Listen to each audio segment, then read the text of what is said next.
কি গ্যাস নেওয়ার সময় ব্রাশ হয়ে গেছে না? আল্লাহ, মানুষ ছিল ভিতরে? না, বাইরে ছিল। ইন্না লিল্লাহ।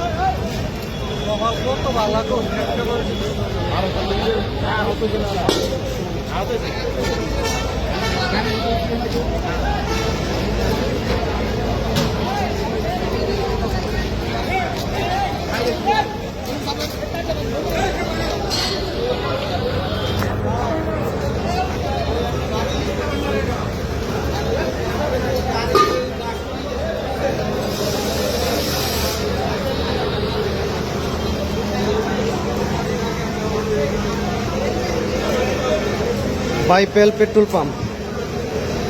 যারা গাড়িতে বসে গ্যাস নেন তারা দেখেন অবস্থা। আর গাড়ি ছাদ আকাশে উঠে গেছে।